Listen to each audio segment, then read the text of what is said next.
Elle avait des bagues à chaque doigt, des tas de bracelets autour des poignets. Et puis elle chantait avec une voix qui cite au manjola. Elle avait des yeux d'opale qui me fascinaient, qui me fascinaient. Il y avait l'ovale de son visage pâle, de femme fatale qui me fut fatale, de femme fatale qui me fut fatale.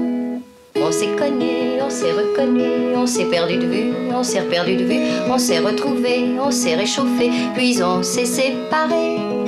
Chacun pour soi est reparti. Alors tout le monde chante en régie, c'est Jeanne Moreau évidemment, et Jules et Jim, c'est François Truffaut, le réalisateur en question. Oui, 21 octobre 1984, il y a 30 ans, donc il disparaissait à l'âge seulement de 52 ans. Pour les 30 ans de sa disparition, beaucoup d'événements, notamment une grande exposition à la Cinémathèque française avec Serge Toubiana, le directeur de la Cinémathèque, qui sort également ce très beau catalogue de l'exposition.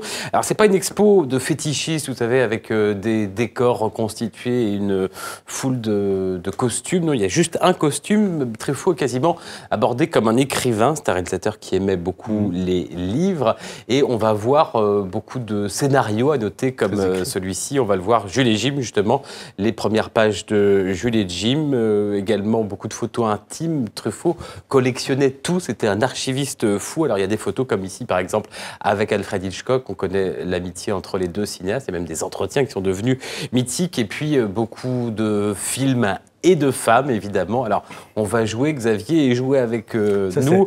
Là, c'est... Adèle H. Adèle H, bravo, Isabelle Adjani, l'un de ses premiers rôles, beaucoup de couples mythiques qu'il a créés. Là, on reconnaît évidemment... C'est la sirène du Mississippi, non? Mais bravo Xavier, Jean-Paul Belmondo et Catherine Deneuve. Et puis, il y a plusieurs formules. Alors là...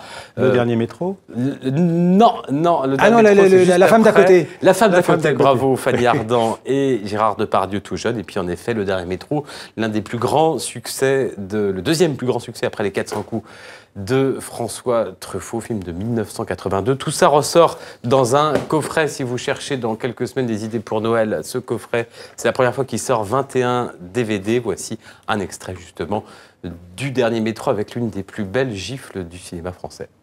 Même si vous ne m'adressez plus la parole et si vous fuyez mon regard, nous jouons tous les soirs ensemble.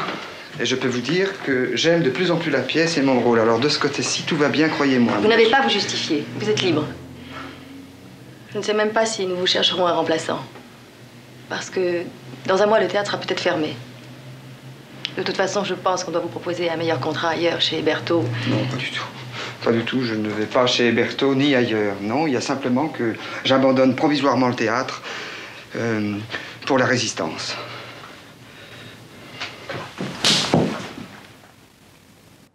Vous attendiez la gifle? J'attendais la gifle, là, voilà. Tout autre chose, on va aller au cirque, en particulier un cirque de cordes avec un spectacle intitulé Le Vide. On va comprendre pourquoi.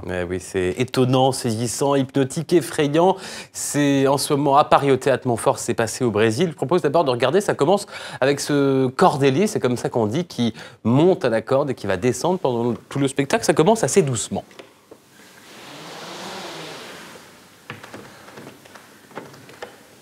Alors voilà, pendant 1 heure, il monte, il descend, il se passe des choses ensuite assez étonnantes, des surprises que je ne vais pas vous dévoiler. Avec à ses côtés, on le voit, son acolyte musicien, violoniste. Tous deux vont revisiter le mythe de Sisyphe. Vous savez, Sisyphe qui monte la montagne avec son rocher, puis le rocher retombe, et puis il redescend, il remonte, etc. Tout cela sans filet. Alors l'artiste, allez voir ces images, il faut savoir qu'il est à 10, 15, 20 mètres de haut. L'artiste ensuite grimpe au cintre, tout en haut, au plafond du théâtre, regardez.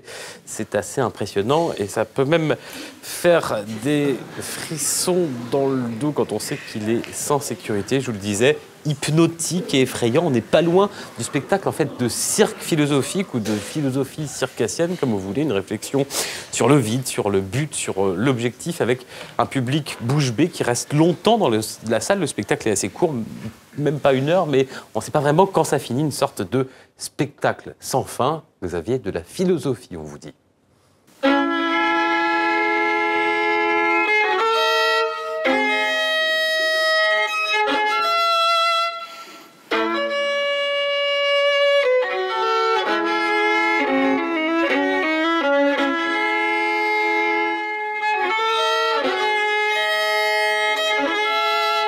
Le spectacle, il est très lié aussi à comment le public le reçoit.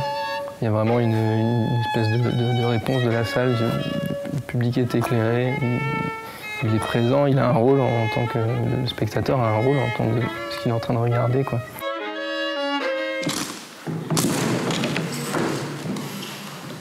Ça arrive que j'ai peur, moi, personnellement, en tout cas. Et c'est, je pense, un travail de ma vie, un jeu, un travail et une ambition d'apprivoiser mes peurs. Et aujourd'hui, je peux dire que j'ai eu peur, j'ai de moins en moins peur et que je joue avec ça.